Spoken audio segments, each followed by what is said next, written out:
First of all, I would like to welcome everybody to join our press conference today. This is a very exciting time for us.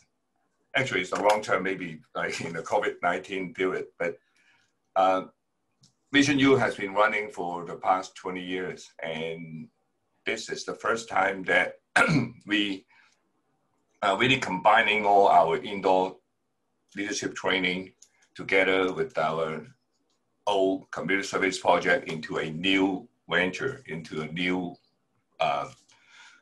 now we call it the Social Innovation Academy. We like to use this platform to help youth in GTA to have to motivate them and give them new skills to help our community. So today we are very happy to our panel today. First of all, I'd like to introduce Isa Lee. She is the Markham Ward 8 City Councilor, and she has been a long-time friend with Vision Youth, probably since you are actually our connection way back to when you are in university, right? So it's a long time. Quite long ago. Yeah, quite long ago. Right. Yeah. So our other speaker today will be Barbara.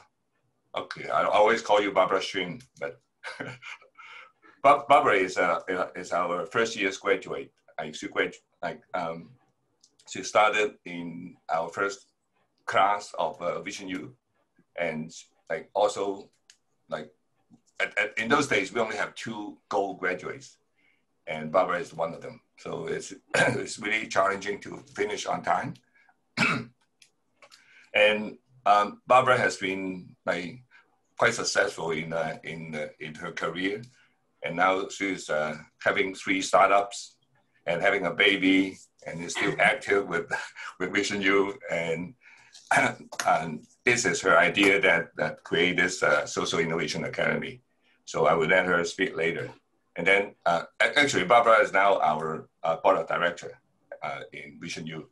And I'd like to introduce another board of director, Jessica Figueroa, or sorry, my pronunciation is bad, but Jessica came from another social agency background. She's also a board of director of Boys and Girls Club, right? So she brought in a lot of good connection and experience to Vision Youth. And our other speaker today is Terrence Ho, right? He was long is quite a history with our group. Like he was a counselor in our group in the early days, probably about 15 years ago. So I'm not meant to reveal your age, but so Terrence has been very helpful with us and has been doing a lot of advocacy work, and we will hear from him later on how he create his own advocacy work. So without further ado, I'd like to pass it on to Barbara to talk about how our new initiative is being created, and about what is the Innovation Academy, right, Barbara? Sure. Thank you, Eric. So as Eric had mentioned, we've been around for 20 years. The Vision Youth Leadership Program was originally founded in 2001. And it is also 100% operated by volunteers. As you can see, some of the great people who are helping us and supporting us today on this call.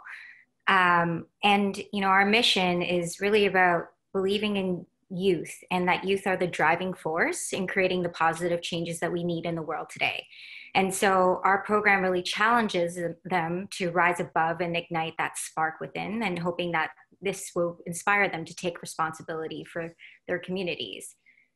And just for those who are new to Vision Youth, some impact that we've contributed to date includes over 1,200 Vision Youth program graduates. We've also had over 200 community service projects completed by our graduates, along with 33,000 community service hours performed in aggregate since 2001. These are all accomplishments that we are all very proud of.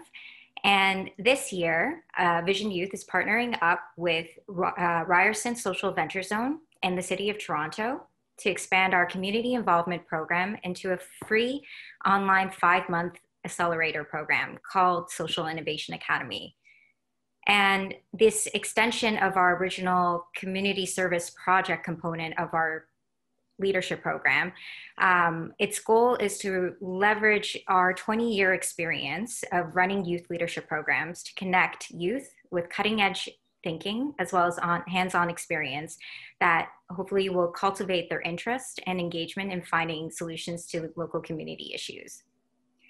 And due to COVID-19, we felt this type of program is actually more important than ever today.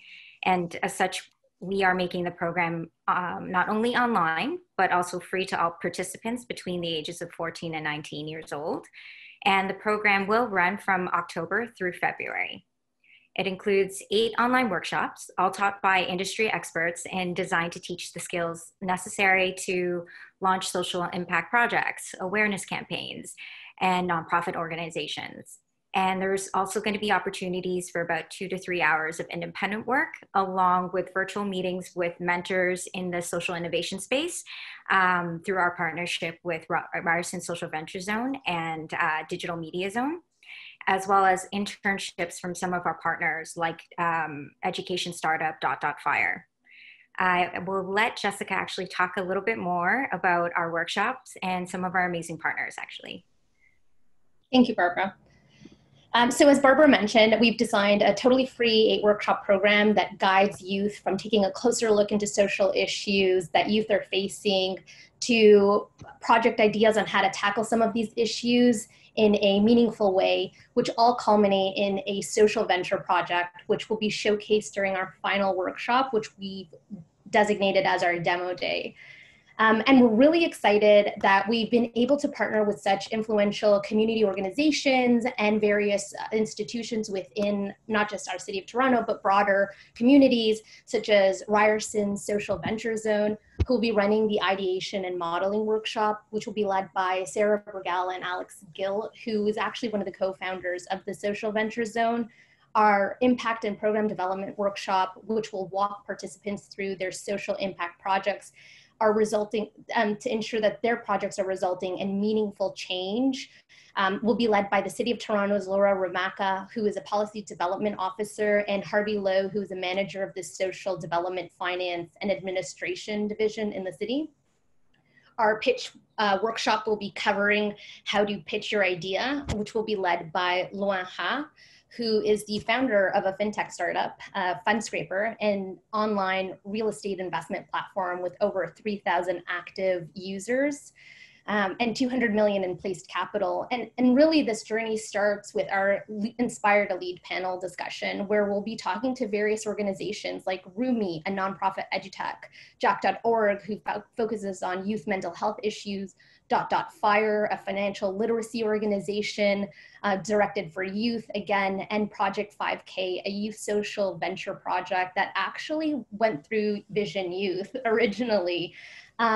And really to give you a better sense of what this means, not just to us at Vision Youth, but just the broader community, I'd like to introduce a couple of our workshop and program partners, Isa Lee, who will be moderating our panel discussion for the Inspire to Lead, and who is also a City of Markham counselor, and Terrence Ho, who is a business consultant and inspirational speaker. Isa? Hi, thank you, Jessica, and well, very nice to meet every one of you here. Good morning. Again, my name is Isa Lee. I'm actually very happy to be here, and thanks to Vision Youth for the invite, for letting me to host this panel. Actually, I'm very excited and looking forward to it. Actually, this is actually a very, very great initiative. And thanks to Barbara for setting this up.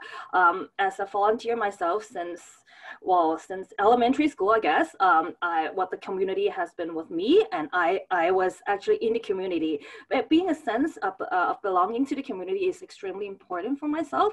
And during my volunteer experiences all over the years, this is what I found. The most important thing is to engage. And the more you get engaged, the more you will learn, and the more you know about what the community needs the most. So I think this is extremely important as a startup for as the start off for a lot of youth or actually young adults to know more about the community. So this is the very good beginning.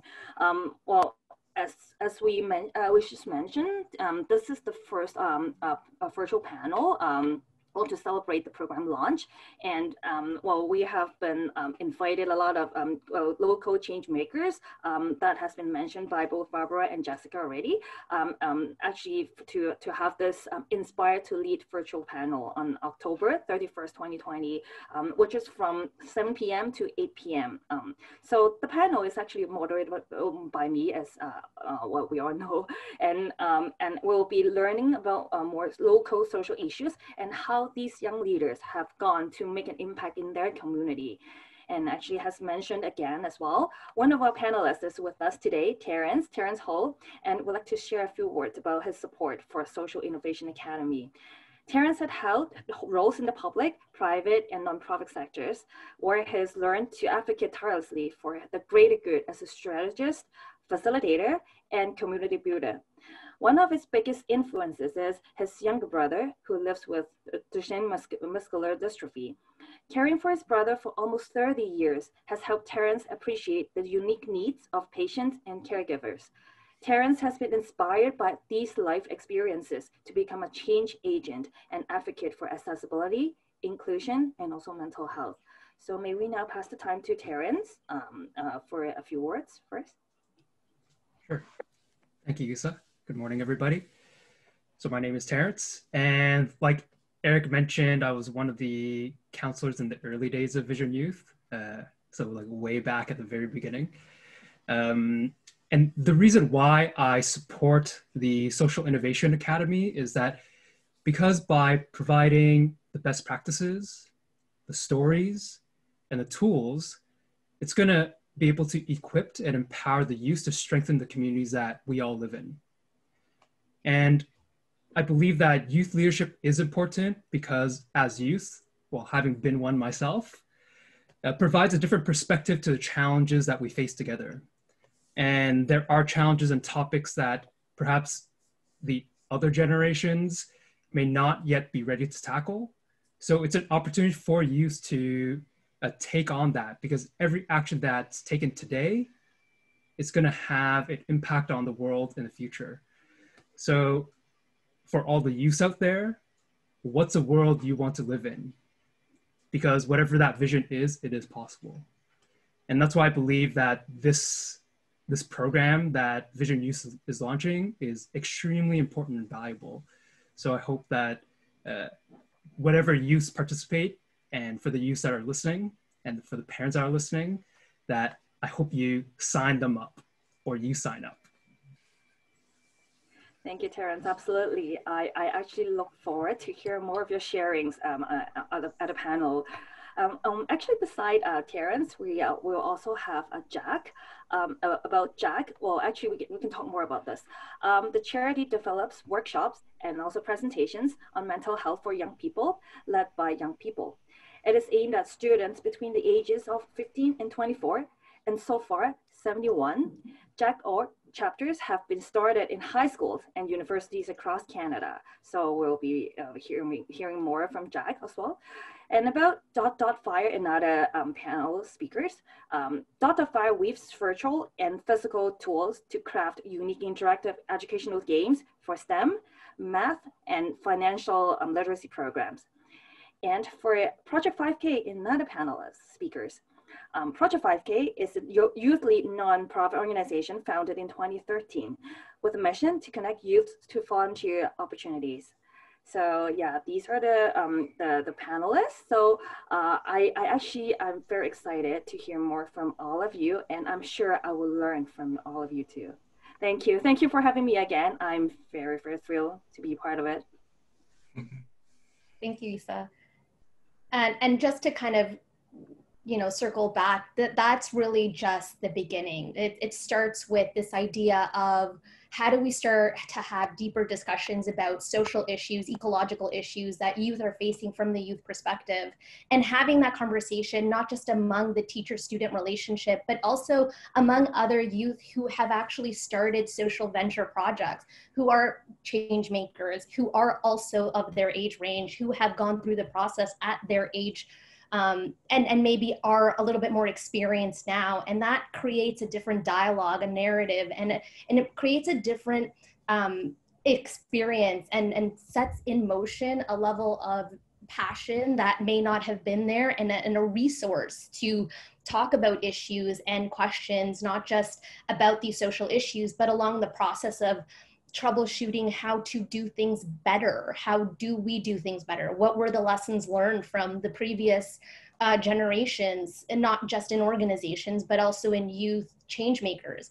And again, that then flows into how we structured the entire program itself. We tried to do it methodically, and in a sense, partnering with industry experts, having their insight to youth, which is probably something you wouldn't normally see at this stage in the game. They're, young, up and coming, they haven't hit university yet, and this is an opportunity to not just put on their resume, but to really probably even dictate how they will become once they go through their own youth to adulthood journey. And that's really exciting. And I think that it's important that, especially in times like this, with COVID, and where things are so ambiguous, we find comfort and solace in belonging and in predictability. And this gives that to youth. It provides an opportunity to invoke change, to meet really passionate, like-minded people, and to take back control of who they want to become, and the message that they want to leave behind for the next generation. And that's really big. And so really all they need to do is apply. I mean, this program is completely free, and the whole point behind really to provide all this program.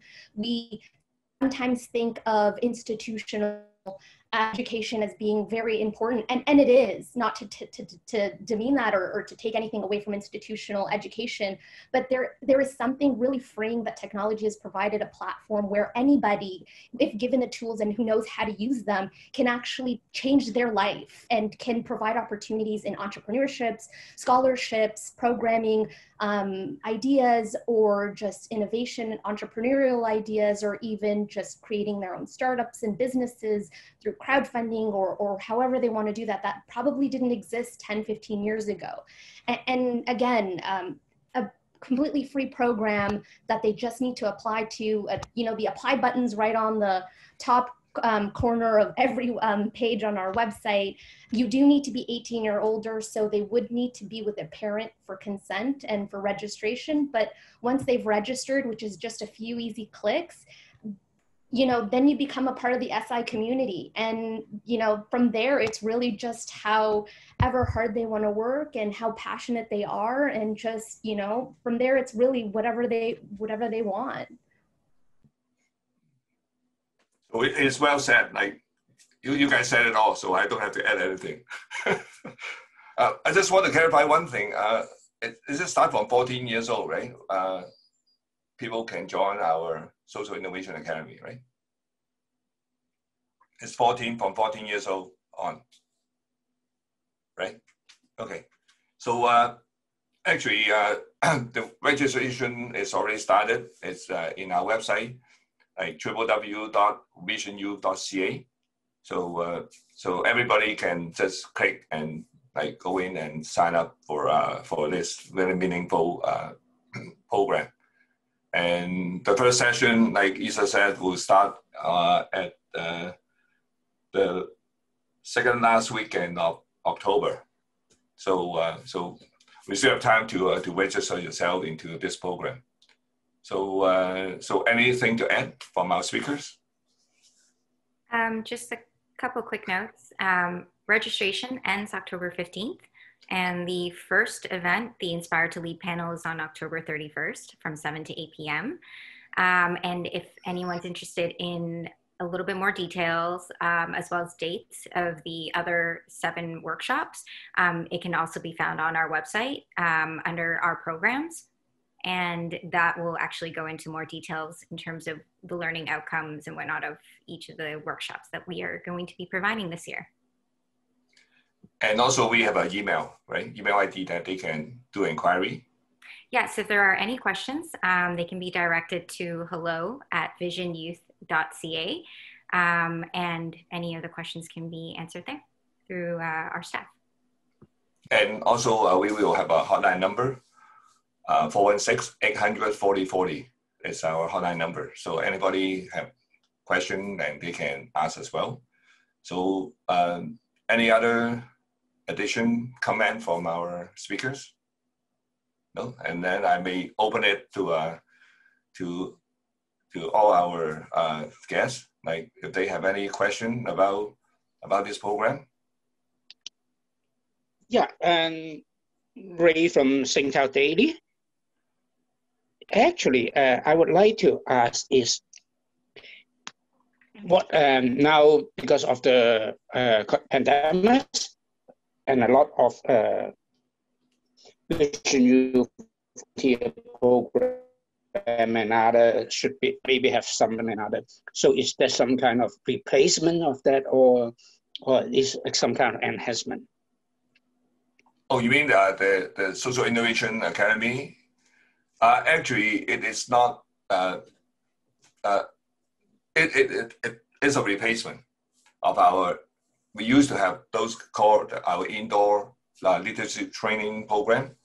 So right now, like because all this year, like 20 years, like you probably know that like the characteristic of our youth today is quite different from 20 years ago, right? So I think we have to adjust, and we have to like rearrange our program into a new format. So this is the solution that we have right now for the new generation. Or maybe Barbara can add to it, like how it's different from before and why we're replacing it. Sure. So as I mentioned, one of our interesting stats was that we've completed, or our program participants have completed over 200 community service projects. So for the last 20 years, Vision Youth's approach to community service, I would say, has been limited to basically encouraging our participants to take on an educational learning about a local community problem that they're interested in solving. And most of them were in the form of, for example, fundraisers, a lot of car washes to support, for example, Sick Kids Hospital. But amongst all these different fundraisers and campaigns and advocacy work, we also found there were outstanding projects like Project 5K, like some of the work Terrence has been working on, where the youth have actually gone one step further and said, hey, this not only could be a great community service project, but what if we made this into an organization? And we found that, you know, it was very beneficial to provide them with additional resources and mentorship to help them grow that idea. And from that is really the precipice of why we think Social Innovation Academy needs to exist today, is to help these youths take their idea and help them grow it even further so that it can actually scale and have better reach to serve the local community. So anyone want to add to it? Jessica? Or? Okay. So yeah, actually we have a lot of good community service projects in the past. Like for example, the latest is we buying backpacks for the Syrian refugees. Like of course like our youth do the fundraising and like I think they donated almost 50 backpacks to the Syrian Refugee Center. And we also visit the seniors' home, and some of them, they bought grocery for the seniors and chat with them, so to learn about their life history or life story. So I think those are very good. One option I see is Green Life on Danville Road in Mississauga. Sorry. Is that the one you're looking? Somehow, I don't know how it looks silly, but anyway. So we have all these good projects all these years, but I think this time we go one step further to involve more community NGOs to help us to show their examples on how to make it better. So I think this is a very exciting moment for us to move to have this move to the Social Innovation Academy, that we can have all the resources from outside of Vision U to make our goal even better or clearer, or even hopefully we can have more meaningful project coming out from the SIA. I'd also like to add, so again, just because of COVID, we've transitioned to a virtual program. Originally, it was meant to be in person, and the idea was to have youth in a room collaborating from various parts of the city, and that was also a really big draw. Usually when you grow up in a particular neighborhood, you're only exposed to your neighborhood, and the whole idea back to the all access was to pull from various pools. Again, I'm on the board of the Boys and Girls Club Regent Park, and we were going to tap into various areas, not just Regent Park, but various other communities within the city that have programs that run for all access youth to promote education and employment. And the idea was to kind of pull these kids together who may not have met before, and really expose them to the diversity that the city has, and to build larger networks among themselves. And it's hard to find really active youth who are motivated enough to be change makers. So it's kind of neat to pull them together. So that was the original goal in person. We've transitioned this year to be an online platform, so it's very much a pilot. So on that front, but hopefully, going forward, we will be able to meet in person and have that interaction, which I think provides a different and also really quite fruitful layer to it.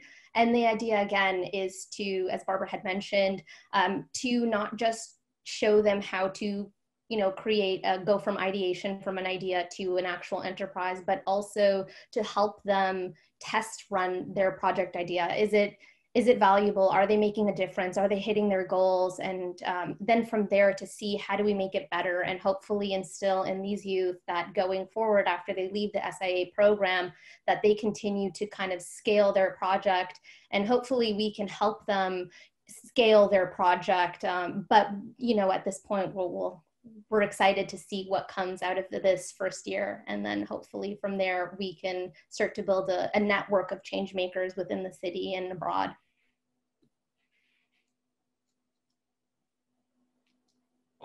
Ray, you're mute. And I follow up. So originally you have to be faced in person, so there may be some transportation problem or other problem, then limit the size of the classroom, so limit the people that can participate. But is that online in virtual, then this program can be expanded to more youth this year? And what's your expectation? Is that double or triple the number? Yes, I can answer that. So the original plan was actually a combination of in-person workshops, which we would then record and create a library of digital content that would be accessible to a broader audience. So in that case, we would tackle both sides and not limit our audience reach. And then in terms of classroom expectations, this being our first inaugural year, and given everything will be virtual and online, We will be leveraging technology like Zoom and Discord, which is a project management platform, to help us organize all the work and the participants in the group. That said, we would love to, have an unlimited number of spots, but given we have limited number of facilitators and we want to make sure we give the utmost attention and resources to the participants, we will be limiting the spots, even though it is virtual online. In terms of participants with ideas that they would like to launch and scale, we're going to limit that to about 30 participants. However, if you would like to join in and listen in on the workshops because you're not sure what idea you want to embark on yet and you're simply just learning, there is no limit to participants on that end. Thank you. So any more questions? If not, then we'd like to thank you all for joining. So thank you very much for our panel speakers, and hopefully we will see each other very, very soon. Okay, so I will stop the recording, and so we can, like any media that want to follow up with us, then we always can arrange the one-on-one for the interview. Okay, thank you very much for joining. Bye-bye. All right, thank you.